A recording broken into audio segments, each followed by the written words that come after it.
Bonjour, je suis John Lockland, je suis le directeur de Forum pour la démocratie internationale.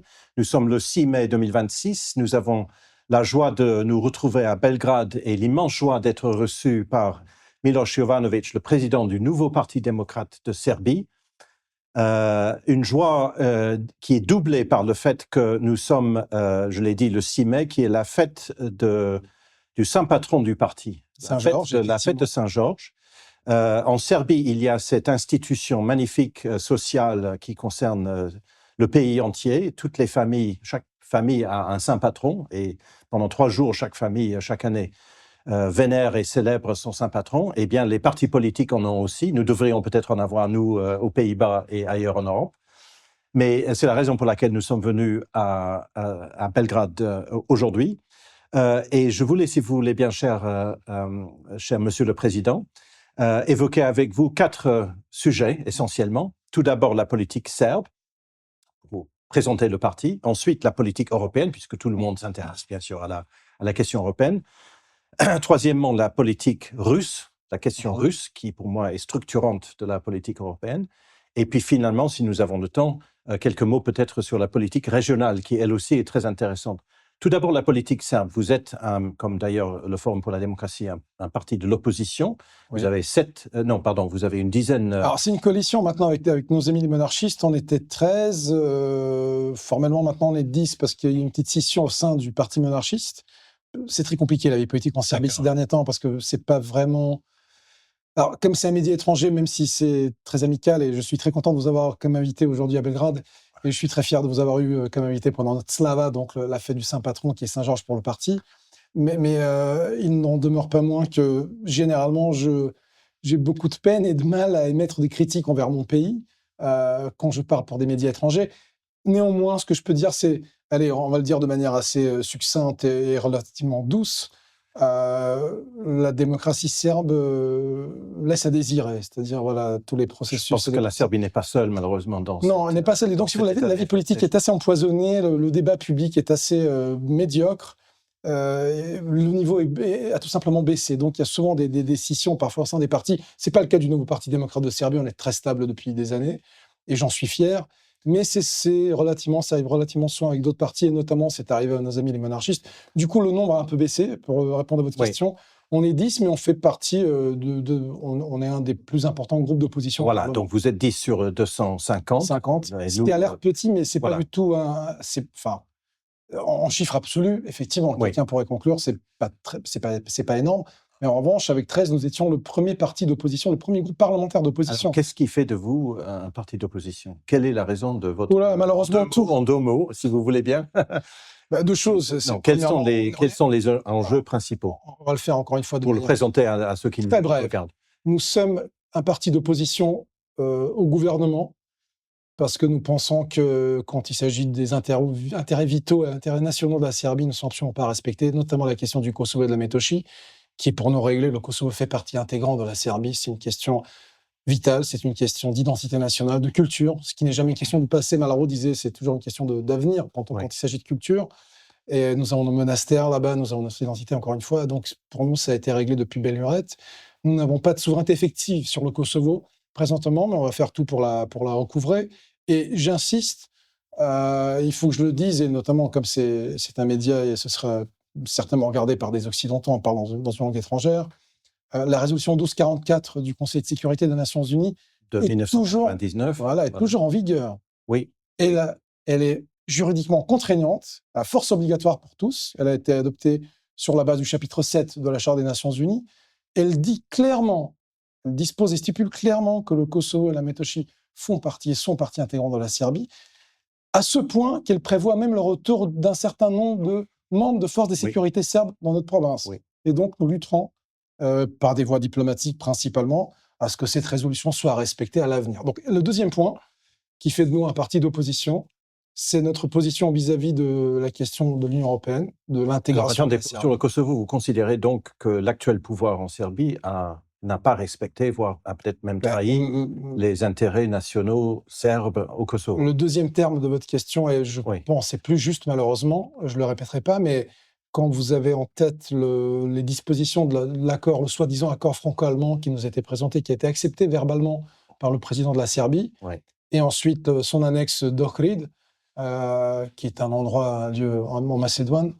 Il est assez clair que cet accord me fait penser irrésistiblement au traité fondamental entre les deux Allemagnes en 1972, qui a été signé à l'époque et qui a fait que les deux Allemagnes se sont reconnus et que l'Allemagne de l'Est a été par la suite reconnue par le bloc occidental et l'inverse, et que les deux Allemagnes sont devenues membres des Nations Unies après cet accord, ce traité fondamental. Donc, oui, notre opinion, c'est que le pouvoir actuel serbe n'a pas respecté sa propre constitution, la constitution de notre pays. Bon, en acceptant de manière verbale cet accord qui, encore une fois, n'est pas constitutionnel. Et le second point, encore une fois, c'est notre position vis-à-vis de l'Union européenne. Nous pensons, à juste titre, je pense, avec des arguments tout à fait valables et solides même, que la Serbie n'a pas grand-chose à gagner d'une accession à l'Union européenne, c'est-à-dire le statut d'État membre est plus préjudiciable qu'il n'apporte de quelconque bénéfice pour la Serbie. 2 raisons, 3 raisons, 4 raisons même à ça. La première, c'est qu'une des conditions sine qua non pour l'accession de la Serbie, c'est que la Serbie reconnaisse la sécession du Kosovo et de la Metochie. Les 2 accords sont maintenant partie intégrante du chapitre 35 dans le cadre des négociations avec l'Union européenne. Deuxièmement, rentrer à l'Union européenne, c'est plus ou moins condamner l'agriculture serbe, qui n'aura pas les moyens de résister dans un marché unique aux autres agricultures, notamment polonaises, françaises, et même celle des Pays-Bas, qui n'est pas en mauvais état, si je ne m'abuse, enfin, qui est plutôt forte. Elle était forte, en tout cas. Troisième sorte de raison, ils ont trait à une question qu'on abordera très certainement, la Russie. Pour être membre de l'Union européenne, il faut bien respecter la politique étrangère de sécurité commune. La Commission ne cesse de demander à s'aligner sur la position ça fait européenne. Partie des... Donc sanctions, peut-être guerre demain, ce qui est inconcevable pour moi, mais en plus je trouve ça c'est aberrant que l'Europe prépare la guerre contre la Russie, comme ça semble être le cas quand vous suivez un peu dans les médias ce qui se dit, notamment il y a quelques mois, le général français qui est chef d'état-major de SEMA français avait ouvertement parlé d'une guerre avec les Russes dans 3-4 ans. En fait. Je trouve ça aberrant, mais peu importe. Et puis aussi, il y a une question, et j'en finirai par là, une question de valeur, en fait. Vous savez que la Cour européenne, la Cour de justice de l'Union européenne a récemment, dans un arrêt de 2025, je pense novembre ou décembre, a jugé que tous les États membres doivent reconnaître les mariages homosexuels s'ils ont été... ça vient de tomber pour la Hongrie et pour la Pologne. S'ils ont été célébrés dans un autre État qui les reconnaît. C'est-à-dire juste avant notre État civil, on sera obligé de reconnaître les unions, les mariages homosexuels. Alors, pour être tout à fait franc, je n'ai rien contre les homosexuels. Ça ne m'intéresse pas du tout. Ça relève de la sphère privée. Et j'ai un grand respect. Ce n'est même pas une question de tolérance. C'est un grand respect pour la sphère privée. Et tout le monde fait ce qu'il a envie de faire. Du moment que c'est légal, du moment que c'est pas de la pédophilie, du moment que c'est pas un viol. Mais voilà, après, ça m'intéresse vraiment pas. Je suis très ouvert sur cette question-là. Et c'est de l'ordre, encore une fois, de la sphère privée. En revanche, la question de l'union, du mariage homosexuel, la question de l'adoption des enfants, etc., sont un problème public, rentrent dans le débat public, et je suis fondamentalement opposé à ça. Donc voilà, c'est succinctement les raisons pour lesquelles nous sommes contre l'adhésion de la Serbie à l'Union européenne. Et c'est une des raisons qui fait de nous peut-être la principale force d'opposition, puisque malheureusement, aussi bien le pouvoir qu'une grande majorité des partis d'opposition, aussi petits soient-ils, sont en faveur de l'accession de la Serbie et mènent des politiques plutôt pro-occidentales. Écoutez, moi et je pense ceux qui nous écoutent et qui nous regardent, buvons du petit lait en vous écoutant, puisque le FVD est l'un des rares partis au sein de l'Union européenne qui prennent ouvertement une sortie de l'Union européenne, un exit, ce qu'on appelle pour les Pays-Bas. Et donc, nous sommes ravis d'entendre les 4 points que vous avez développés pour empêcher à ce que votre pays rentre dans cette union. Et ce qui m'amène en effet à parler de du deuxième sujet, la question européenne en général. Madame von der Leyen a dit dans un discours il y a une quinzaine de jours, je crois, qu'elle voulait que l'Union européenne soit protégée contre l'influence russe, chinoise et turque. Ce qui a surpris beaucoup de gens. Parce que jusqu'à présent, la Turquie, à ma connaissance, jusqu'à nouvel ordre, est un pays de l'OTAN, un pays candidat, etc. Normalement, un allié de Bruxelles. Même si on sait qu'il ne fera jamais partie. Mais après, voilà, bien sûr. Mais après la surprise initiale, nous avons compris qu'en effet, pourquoi parlait-elle de cela? Parce qu'elle veut, elle l'a dit d'ailleurs, elle veut achever l'intégration des Balkans occidentaux, n'est-ce pas, Bosnie, Albanie, etc., les pays où peut-être il pourrait y avoir une influence turque. Est-ce que une adhésion de la Serbie, vous venez de dire que la majorité des partis sont favorables, est-ce qu'une Malheureusement, adhésion de la Serbie est envisageable? Est-ce que cela est quelque chose qui pourrait arriver? en dehors de notre opinion en tant que parti. Oui. Dans les faits, est-ce que cela pourrait se faire? Alors, écoutez, Ou alors est-ce qu'avec le Kosovo, avec la Russie, avec les questions que vous avez évoquées, ça serait des obstacles insurmontables peut-être pour la... Oui. Je suis très subjectif parce que j'espère Ouais. que ça ne se fera jamais. Oui. Ça, on l'a compris. Est-ce que objectivement c'est une possibilité? Je pense malheureusement, et je le dis avec beaucoup de crainte, que c'est pas inenvisageable pour la simple et bonne raison que tout ce qui a été fait ces dernières, on va dire, 3 années, depuis janvier 23, quand il s'agit de la politique sur le Kosovo, a été fait d'une manière qui facilite en fait l'adhésion, d'une manière qui lâche le Kosovo et la Metochi, d'une manière qui affaiblit la présence de l'État serbe dans notre province, qui affaiblit la population serbe dans la province. Nos institutions, celles qui restaient, on avait pas mal, surtout au nord du Kosovo, ont toutes été effacées. Il ne reste maintenant que les écoles et la santé publique. Et ce qu'on en sait, et on a beaucoup de personnes aussi au Kosovo avec lesquelles on travaille, des Serbes bien évidemment, ça a été promis en fait, à être intégré dans le système sécessionniste, soi-disant kosovare. Donc, dans ce sens-là, je ne suis pas optimiste. C'est pour ça que je lutte vraiment pour qu'on change de régime le plus tôt possible en Serbie. Maintenant, il n'en reste pas moins que c'est très compliqué parce que moi, je vous ai dit qu'effectivement, la grande majorité des partis en Serbie sont pro-européens. Il en va de même pour les élites culturelles, élites médiatiques, c'est un peu partout pareil, vous savez, le système dominant. Mais la population, les gens, les citoyens sont bien plus sains d'esprit, ont une espèce d'un bon sens, on va dire, naturel, mais normal, naturel, effectivement. Et quand vous regardez les sondages, il y a quand même beaucoup de gens qui ont énormément de réserves par rapport à cette idée d'accession de la Serbie à l'Union européenne, mais il n'y a pas trop d'espace médiatique où l'on pourrait, nous, par exemple, profiter de cette... Et quand les Serbes, concrètement, regardent, par exemple, leurs voisins, la Croatie, la Slovénie, quel est leur sentiment vis-à-vis de l'Union européenne? Ça ne rend pas énormément compte ce qui se passe en Croatie, en Slovénie. Nous avons des rapports c'était historiquement des rapports très conflictuels, belliqueux, pas de notre fait, du fait que les Croates, malheureusement, ont besoin d'avoir une image négative des Serbes pour prouver leur propre existence, parce que c'est une nation dont l'existence et la sociogénèse, on pourrait en parler, mais c'est beaucoup d'anciens Serbes dans cette nation. Comme parmi les musulmans de Bosnie, c'est des Serbes islamisés. Kusturica est un très bon exemple d'un Serbe musulman, mais qui savait que sa famille s'est convertie à l'islam à un moment et qui est revenu à la chrétienté orthodoxe. Il s'est fait baptiser dans l'église orthodoxe, il a pris le nom de Nemanja, son nom de baptême. Donc, et pour ces nations, ou pseudo-nations, allez, je vais pas porter de jugement de valeur un peu trop brusque et négatif, mais pour ces communautés-là, pour qu'elles puissent exister, se regarder dans un miroir, elles ont besoin d'un reflet négatif quand il s'agit des Serbes. Donc, si vous voulez, on a des rapports un peu belliqueux, mais pas de notre fait, c'est quasiment psychologique et c'est de leur côté. Maintenant, pour revenir à l'accession de la Serbie, donc ça n'influence pas beaucoup les Serbes, les citoyens serbes, la population serbe, ce qui se passe en Croatie, etc., en Slovénie. Il y a un autre côté des choses, c'est est-ce que l'intégration européenne est faisable du côté européen? Est-ce que c'est le fameux quatrième critère d'absorption, etc. Moi, je ne pense pas. Je pense que Ursula von der Leyen et toute cette clique bruxelloise parlent d'élargissement parce que ça leur donne une légitimité, parce que ça prouve que, quand on parlait d'élargissement, ça prouve que le projet est toujours vivant. Le projet continue, exactement. Voilà, qu'il est désirable, parce que s'il y a des gens qui veulent se joindre à vous, c'est que voilà, il y a des bonnes raisons. Donc il y a un côté communication, il y a un côté quasi idéologique dans le discours de l'élargissement, tout en sachant que l'élargissement n'est pas à l'ordre du jour. Pour la simple raison, le slogan que la bicyclette doit toujours avancer. C'est un processus dynamique, et pour ne pas qu'elle tombe, il ne faut pas arrêter, donc, y compris dans le discours, même si dans les faits, il n'y aura pas d'élargissement, même si on le sait très bien, Macron l'a dit plusieurs fois, et sur ça, je le suis, même si je suis tout à fait... Enfin, je suis quelqu'un qui n'est pas très, comment vous dire...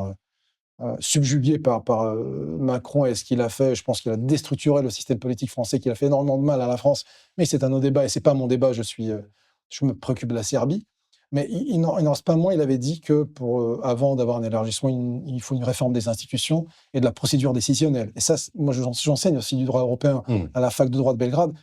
Je sais de quoi je parle. C'est-à-dire, Déjà, à 27, c'est compliqué. Oui, oui, oui. À 30, 31, 32, ça sera ingérable sans une réforme du processus décisionnel au sein de l'Union européenne. Mm. Donc, je ne pense pas que ce soit à l'ordre du jour. Mais ce qui me chagrine, c'est que nous faisons miroiter cette carotte aux élites serbes, on lâche beaucoup de choses sur le terrain, que ce Oui, soit vis-à-vis du Kosovo, oui. peut-être demain vis-à-vis de la Russie, ce qui pour nous, en tant que nouveau parti démocrate de Serbie, n'est pas acceptable, tout simplement. Voilà, le processus en lui-même est nuisible. Oui, oui, Entre-temps. oui. Entre-temps. Vous êtes sur une voie qui vous mène Voilà. dans un garage, le fait qui vous mène dans un précipice, en fait. Alors, si nous parlons d'obstacles, il y a bien sûr la question russe. La question russe qui est, je viens de dire, structurante, je dirais, pour l'Europe. Structurante parce que à chaque moment qu'il y ait la moindre réticence ou même opposition à quoi que ce soit en provenance de Bruxelles, cela est tout de suite taxé de pro-russe. Oui, oui. Alors vous êtes en mauvaise posture à ce moment-là, puisque Ah oui, vous êtes, on cumule tout. Nous. voilà, vous êtes Ah, pro-russe, on vous êtes un cumule parti tout, oui. pro-russe, Ben, si je puis dire. oui, c'est-à-dire, en fait... Comme d'ailleurs, je suppose, la quasi-totalité des Serbes. Ah non, les Serbes sont pro-russes. Il y a un lien, c'est très bizarre. Ça. Récemment, j'avais donné une interview à un média russe, lenta.ru, qui est un de leurs sites d'information assez suivi et lu. Et on m'a posé la question sur l'identité russe en Serbie. En fait, c'est très particulier. Les Russes et les Serbes ne se connaissent pas énormément. Nous sommes plus un peuple... Oui.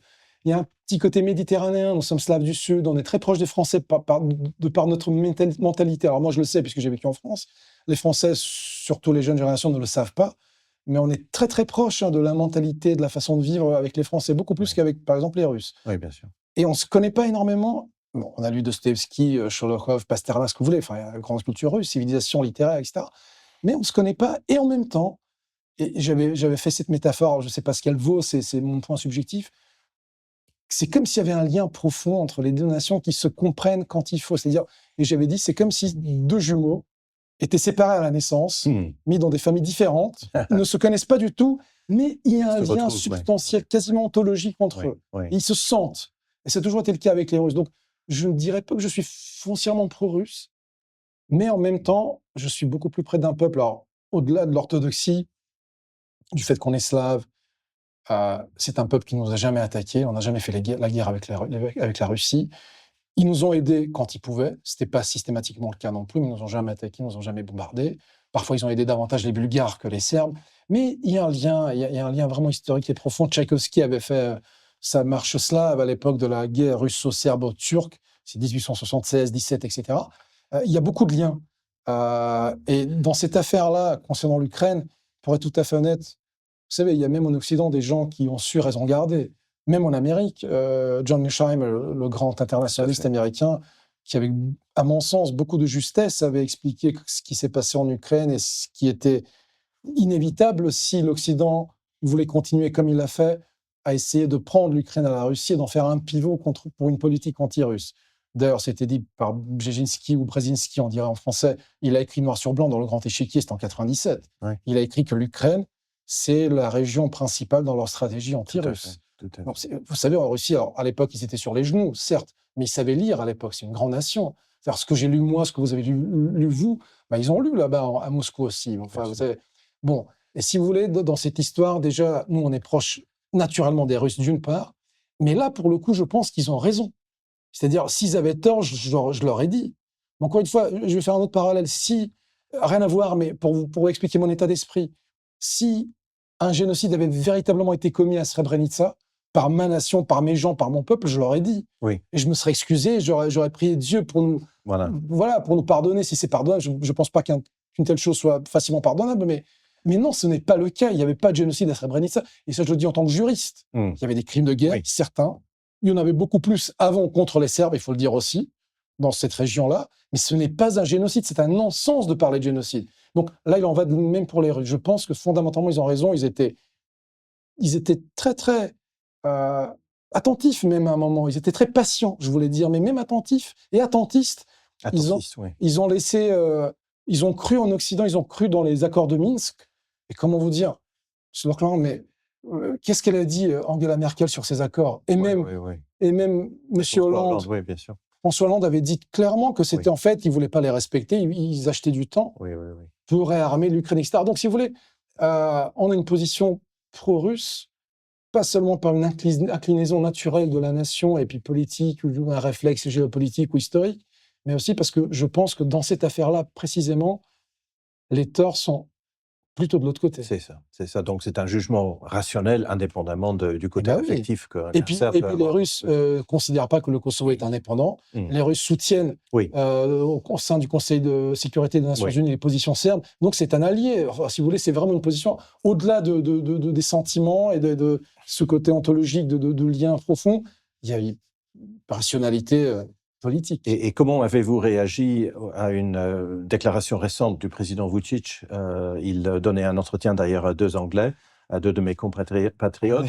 où de fait, il comparait la Serbie à l'Ukraine en disant que la Serbie avait été agressée par l'OTAN en 1999 et avait été Et le contrainte Kosovo avait de été- céder du territoire et que les Ukrainiens se trouveraient donc dans la même situation. Non, je pense que la comparaison, alors déjà comparaison n'est pas raison, comme Oui. diraient les Français d'une part, mais alors surtout là, c'est vraiment une mauvaise comparaison. Oui.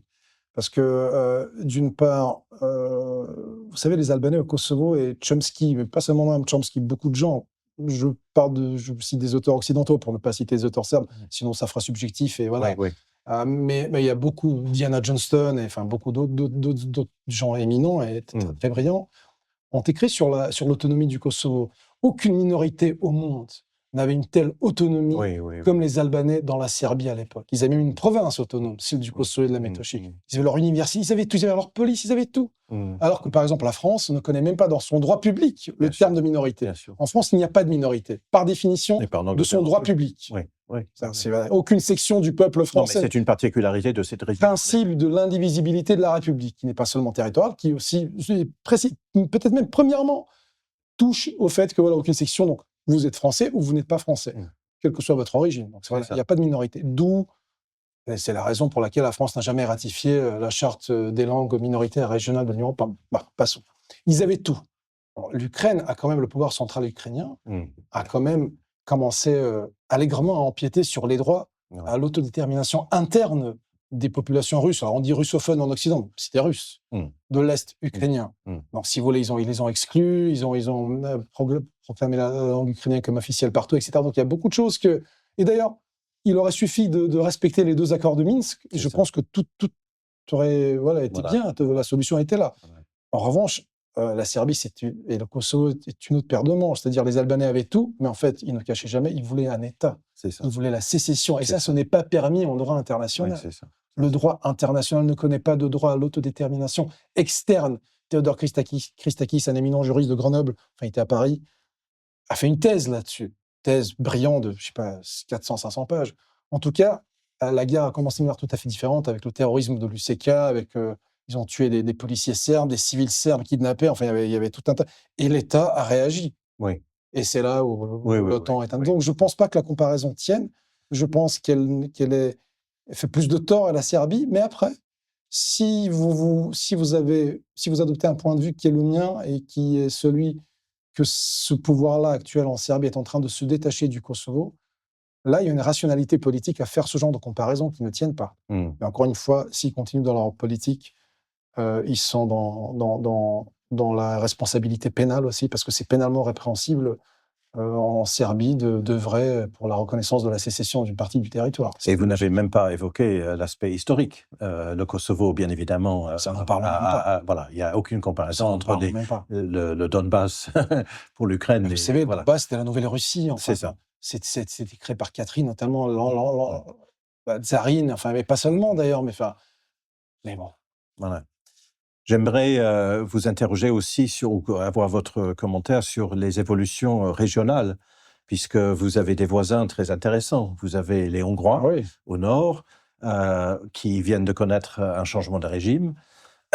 Vous avez les Roumains, je crois que c'est hier, nous sommes le 6 mai, je crois que hier, le 5, le gouvernement pro-européen est tombé.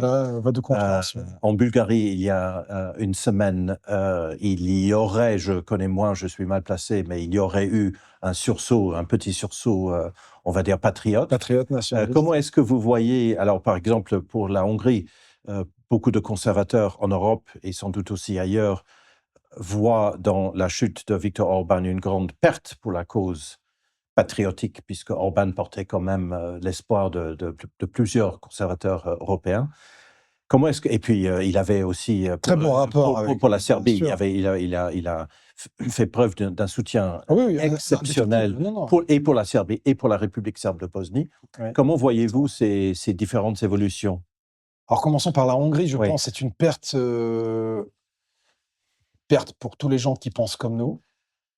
Je pense pas, je suis sûr que c'est une perte pour la Serbie et pour la République serbe, parce que je connais des gens au pouvoir en République serbe et je sais les liens La qu'ils République avaient. serbe de Bosnie, oui. Voilà, la République serbe de Bosnie. De Bosnie, Oui, oui. une des entités de la Oui. Bosnie-Herzégovine. Même. Enfin, moi, je mets l'accent sur. Vous le comprendrez sur la République serbe en tant que telle, mais effectivement, vous avez raison de le souligner. J'ai des amis là-bas qui sont au gouvernement. Je connais très bien les rapports qu'ils avaient avec Orban, avec Siarto, le ministre des Oui. Affaires étrangères. C'était des rapports très, très proches, très amicaux. Oui. Beaucoup d'entraide, y compris avec la Serbie, donc avec mon État, entre la Hongrie et la Serbie. Donc, en ce sens-là, je ne doute pas que ce soit une perte diplomatique pour les intérêts serbes. Après, et c'est là où moi je suis foncièrement nationaliste, mais je suis vraiment démocrate, avec tous les... mais en étant conscient de tous les défauts de la démocratie, du fait alors société ouverte, mais pas dans le sens de Popper, société ouverte à toutes les influences du grand capital, voilà, c'est très difficile dans une démocratie de lutter pour nos idées. Mais en même temps, je reste persuadé qu'il faut être exemplaire.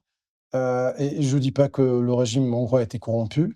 En revanche, ce qui est certain, c'est que la population a une perception que c'était le cas et que ce fut le cas. Et vous n'avez pas le droit d'être corrompu ou d'arriver à un stade où la population croit à ce point que vous êtes corrompu. Il faut vraiment être exemplaire. En politique, de manière générale, je le crois foncièrement et fondamentalement. Vraiment, on n'est pas là pour s'enrichir, on n'est pas là pour être à la télé, on n'est pas là. Si on a des idées, on est là pour faire gagner nos idées, pour faire du bien à notre pays, à notre nation.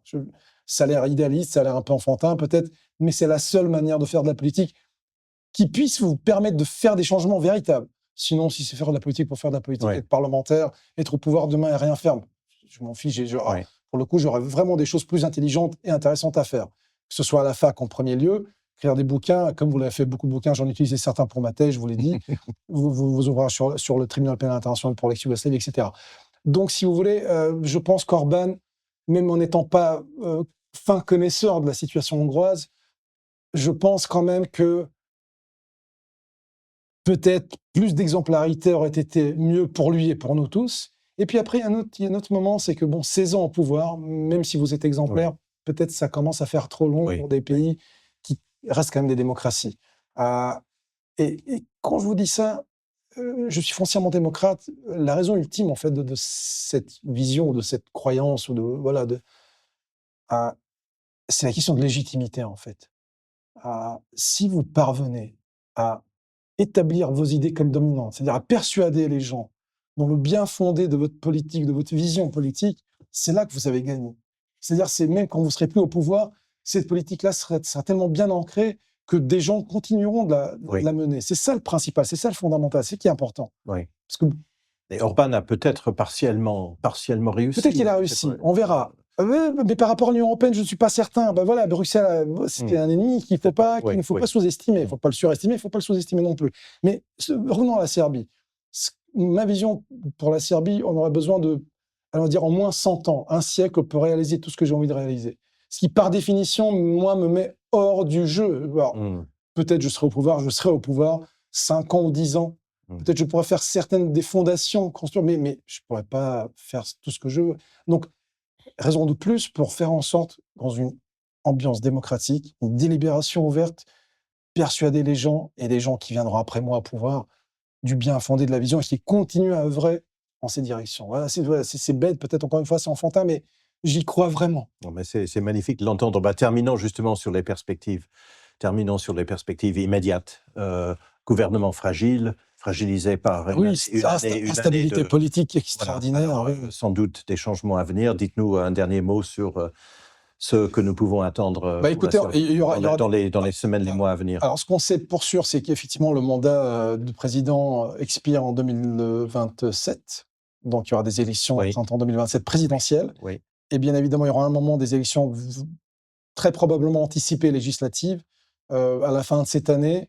Vučić a même parlé de juillet de cette année. Je ne suis pas certain, mais on ne sait jamais. Ou même peut-être en même temps que les présidentielles en 2027. On verra. Mais d'ici 12 mois, d'ici 12 mois, 18 mois maximum, mais 12 mois, on va dire, les choses seront plus ou moins réglées. Ça, c'est ce qu'on sait. Voilà, les mandats font que ce sera comme ça. Ce qu'on sait aussi, c'est que, effectivement, pour mon parti, ça sera très délicat, parce que vous avez encore une fois cette élite politique, médiatique, culturelle qui est plutôt pro-occidentale, pro-européenne, et personne ne va nous aider. On a très peu de présence médiatique. Moi, j'étais 3e à l'élection présidentielle, à 6%, ce qui n'est pas rien. C'était le 3e candidat. Le premier, c'était Vučić, et le 2e, c'était quelqu'un porté par toutes les voix pro-européennes. Oui. Et c'est d'autant plus difficile pour nous que Vučić parvient encore à faire croire à une grande majorité de la population que c'est un patriote. Parce qu'il a tous les médias, parce que moi, ça fait 4 ans que je n'ai pas mis les pieds sur des médias à fréquence nationale. 4 ans, véritablement. Oui. Toutes les élections de 2023, je les ai faites sans une seule seconde. Oui. Pas minute, seconde. Sur les 4 chaînes privées à fréquence nationale. J'ai fait un peu de chaînes publiques, parce que par la loi, ils sont obligés, ils la respectaient encore à l'époque. Bon, on verra ce que ce sera pour les élections prochaines, mais peu importe. Donc, ça va être compliqué. En revanche, ce dont je suis certain, c'est que la voie est royale. C'est-à-dire, on a un boulevard. Alors, un boulevard, il est plus étroit, mais le chemin est très balisé, si vous voulez. Comme on est le seul parti à avoir une vraie vision, à dire l'Union européenne, effectivement, il faut coopérer, collaborer, on est là où on est géographiquement, mais pas d'adhésion, on est les seuls plus ou moins sérieux à dire ça. Donc, je ne suis pas vraiment inquiet pour notre position et pour notre résultat, dépasser le seuil de 3%, même si on aura beaucoup d'ennemis, on est attaqué de part et d'autre, etc. Mais j'ai foi et je crois en nous, je crois en notre résilience. Alors, j'aime pas beaucoup le terme, il est à la mode depuis des années, mais on est vraiment, alors, pour le coup, on est un des partis, on va fêter 35 ans d'existence l'année prochaine, on est un des plus anciens partis de Serbie. On était au gouvernement, on était au Parlement, opposition, on était même en dehors du Parlement à une époque. On a tout vécu. Oui, on a tout vécu. C'est-à-dire, voilà, on peut pas... Et on a montré une résilience, mais qui vient encore une fois de notre foi en notre politique, en fait. On est sincèrement dans ce combat. Et quand vous êtes sincère dans un combat, vous ne pouvez pas perdre. Donc, je suis très confiant. J'ai hâte, j'adore la campagne politique. J'adore la campagne, j'adore le terrain, j'adore les gens. C'est quelque chose qui me donne beaucoup d'énergie. Et j'ai hâte, et nous y sommes déjà. On a tout préparé, à la différence de beaucoup d'autres acteurs politiques sur la scène en Serbie. On s'est un peu mis en retrait ces derniers mois. En plus, c'est très confus. Hein, donc, parfois, il faut mieux... Vous savez, parfois, il faut savoir briller par son absence. Bon, là, c'est pas vraiment briller, mais parfois, il faut savoir se taire. Bon. Et on a profité de ces 5, 6, 7 mois pour mettre en œuvre la plateforme politique pour les élections, pour mettre en ordre nos relations avec nos partenaires dans la coalition, au sein de la coalition. Enfin, on a tout fait comme il faut. Et à partir du 17 mai, on va officialiser le début de notre campagne et on commence à labourer le terrain, en faire du vrai travail foncier politique, c'est-à-dire aller serrer les mains, parler avec des gens, aller dans les campagnes, aller dans les villes moyennes et petites, etc. Et j'ai hâte de commencer ça. Et encore une fois, j'ai pas peur pour le parti. En revanche, et j'en termine avec ça, comme on aura des élections qui ne seront pas de véritables élections, c'est-à-dire il n'y a pas de pluralisme médiatique, voilà, elles sont un peu truquées, je ne suis pas tout à fait serein quant à la période d'après-élection. C'est-à-dire, je ne suis pas certain que Vučić, si jamais il gagne dans ces élections tronquées et truquées, que sa victoire sera acceptée par une bonne partie de la population. C'est-à-dire, il se peut, je ne le souhaite pas, et par mon comportement, on fera tout pour l'éviter. On sera très sérieux dans la campagne, on parlera de politique, on va essayer de faire baisser les tensions, mais ça ne dépend pas que de nous. Donc nous, on fera notre boulot pour que la transition se fasse de manière normale, démocratique. Mais je ne suis pas certain que ce sera le cas pour tous. Et encore une fois, il me semble qu'on va au-delà d'une transition politique qui peut être un peu, comment vous dire, pas dénuée de manifestations, je ne vais pas dire de chaos, mais de scènes que moi j'aimerais éviter. Ce qui est le lot des régimes un peu autoritaires, voilà. Encore une fois, on en revient à la question de la légitimité de la politique. Encore une fois, c'est fondamental. Bon, sachez, cher Miloš Jovanović, que vous avez des amis, vous le savez, mais vous avez des amis à l'étranger. Je sais que pour un patriote, la présence ou la participation d'amis étrangers n'est pas nécessairement ce qui va faire balancer les choses dans un sens ou dans l'autre. Ça conforte, et pour tout vous dire, je crois pouvoir dire que le FED serait ravi d'être utile ou d'être à vos côtés. Et encore une fois, il faut expliquer aux Serbes, je vous dis, la majeure partie de la population est quand même assez un bon sens naturel, comme vous l'avez dit. Et en même temps, le temps fait son œuvre aussi, et cette pression médiatique, etc. Voilà, les gens, ils sont travaillés par tout ça. Que quelqu'un vienne d'Occident et dise ce que moi je dis en Serbie, mais parce que moi j'ai vécu en France, j'ai vu ça, mais tant que vous ne voyez pas certaines choses, vous ne les croyez pas vraiment. Que quelqu'un de là-bas vienne et dise, voilà, l'Union européenne, bon, L'Europe, on n'a rien contre. L'Union européenne, c'est une autre paire de manches. Et telle qu'elle s'est construite, c'est pas bon, l'immigration, etc. Voilà, on est en train de perdre nos identités nationales, que ce soit aux Pays-Bas, que ce soit en France, vous le savez très bien, en Grande-Bretagne, c'est plus pays membre, mais fait partie de l'Europe occidentale. Moi, j'ai pas envie que la Serbie devienne comme ça. Et que quelqu'un de l'extérieur vienne et témoigner de ces processus est une chose qui, pour nous, serait très, très bonne et utile. Et en même temps, je pense que, effectivement, nous, à Amsterdam ou à La Haye, voilà, dire des choses sur les Balkans, etc., et sur notre vision de l'Europe, je pense aussi que ça aurait été utile. Et encore une fois, je ne sais pas si ça sera regardé par les cadres du parti, je présume que si. Un véritable remerciement pour la position sur le Kosovo et la Métochie. Je vous l'ai dit en privé l'autre jour, mais pour nous, c'est une question fondamentale et nous avons beaucoup de respect pour les gens dans les pays occidentaux qui pensent, à juste titre, que le Kosovo fait partie intégrante de la Serbie. C'est une question de justice, pas seulement de droit, ni de culture, ni d'histoire, mais de justice aussi, et qui soutiennent la Serbie sur ce point-là, qui est pour nous, au Parti démocrate de Serbie, vraiment fondamental. Donc, merci du fond du cœur. On revient donc à l'essentiel, à la fin de notre discussion. Mais finalement, ça touche l'identité nationale, ça touche la culture aussi, ça touche une espèce d'identité aussi européenne. Voilà, j'ai rien contre, encore une fois, orientation sexuelle, libre cours à chacun, contre les musulmans. Ma famille vient d'une région habitée par les musulmans, le Sandjak, Raška, Oblast, en Serbie. On connaît, donc j'ai rien contre, c'est pas la question. Mais il y a une identité nationale, j'ai juste envie de la préserver. Est-ce qu'il est possible de faire ça? Est-ce que c'est choquant de demander ça? Je pense pas. Et je n'admets pas que ce soit choquant. C'est ce que beaucoup d'Européens essayent de faire, en effet, c'est de protéger ce qui reste de leur civilisation. Aussi simple que ça. Voilà. Donc merci pour tout. Merci beaucoup. Voilà, j'espère que c'est la première fois, j'espère pas que ce sera la dernière où on peut échanger comme ça sur divers sujets. Très bien. Merci beaucoup. Merci à vous. À bientôt. Merci.